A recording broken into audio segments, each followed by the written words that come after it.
Gracias por abrirnos las puertas de sus hogares a su programa El Evangelio a tu alcance.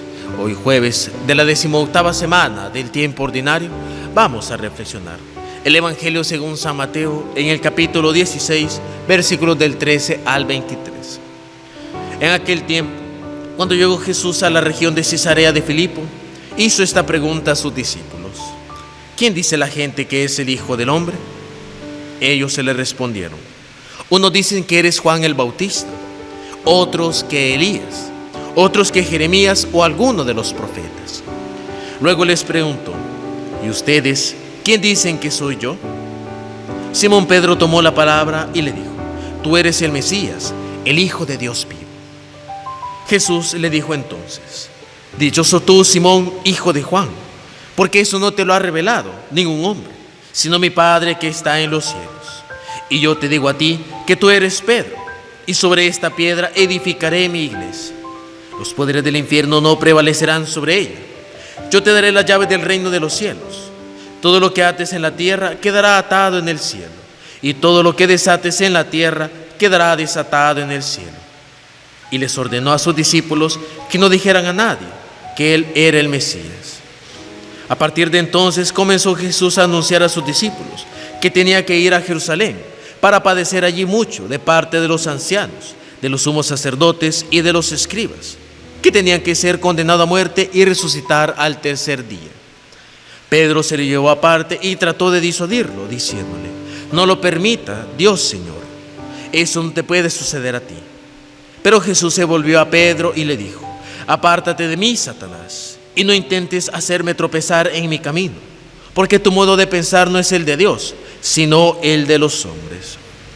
Palabra del Señor, gloria y honor a ti, Señor Jesús. Es interesante encontrarnos con esta perícopa del Evangelio, en donde el personaje principal es Pedro, sobre todo porque las acciones de Jesús recaen sobre este personaje, sobre el famoso San Pedro, y en una etapa en donde él empezaba a descubrir al Señor.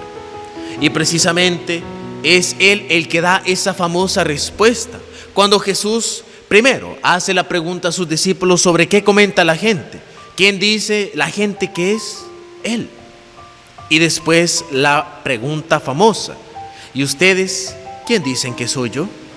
Y mientras todos están callados, Pedro responde que tú eres el Mesías, el Hijo de Dios vivo. La famosa respuesta. Y después de esa famosa respuesta viene aquella famosa otra respuesta de Jesús: dichoso tú, Simón, hijo de Juan, porque eso no te lo ha ahorrado ningún hombre, sino mi Padre que esté en los cielos. Y el fundamento de lo que es el primado de Pedro en la iglesia, como vicario de Cristo, como aquel que cuida el rebaño del Maestro aquí en la tierra. Tú eres Pedro, yo te digo, tú eres Pedro, y sobre esta piedra edificaré mi iglesia. Palabras tajantes, palabras certeras que solo alguien que solo busca su propio Dios o manejar a Dios a su propia cuenta no se daría en realidad cuenta de que aquí el Maestro es claro, es directo en decir que Pedro es aquel fundamento sobre el cual va a edificar su iglesia, no sus iglesias, su iglesia. Entonces encontramos aquí una parte en donde San Pedro es, por decirlo así, glorificado, aunque creo que el término correcto sería que fue animado por el Señor hacia una gran tarea.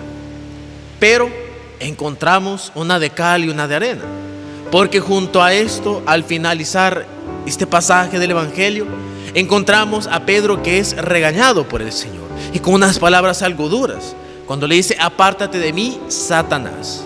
¿Y por qué? Porque Pedro evitaba de que Cristo se entregara a la muerte en Jerusalén. Algunos podrían pensar: pero Padre, ¿cómo se le va a decir eso a Pedro si él quería tanto a Jesús que él no quería que muriera? Pero aquí va lo importante.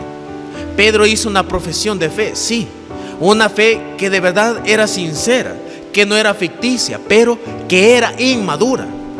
¿Por qué inmadura? Porque él pensaba todavía de que sí, Cristo era Dios, que sí, Cristo era el Mesías que nos venía a salvar, pero él no sabía cómo. Y cuando Jesús fue explicando cómo sería esa salvación, que es a través de la cruz, Pedro quiso que no se diera así. Y allí estaba intentando cambiar la voluntad de Dios. Nuestra fe, hermanos, nuestra fe debe de ser una, que se debe de acoplar a la voluntad de Dios, a lo que el Padre, el Hijo y el Espíritu Santo desean de nosotros. No hacer de nuestra fe nuestra propia voluntad, sino la voluntad de Dios. Este fue el error de Pedro, un error que poco a poco, con el paso del tiempo, fue madurando, fue cambiando hasta que al final aprendió a conocer los designios de Dios, aprender que el único que tiene derecho a cambiar la voluntad divina es el mismo Dios y nadie más. Así nosotros también estamos llamados a no quedarnos simplemente con profesiones de fe inmaduras, simplemente profesiones de fe escuetas o profesiones de fe ficticias. Nuestra mayor profesión de fe es vivir conforme a lo que nosotros profesamos y creemos.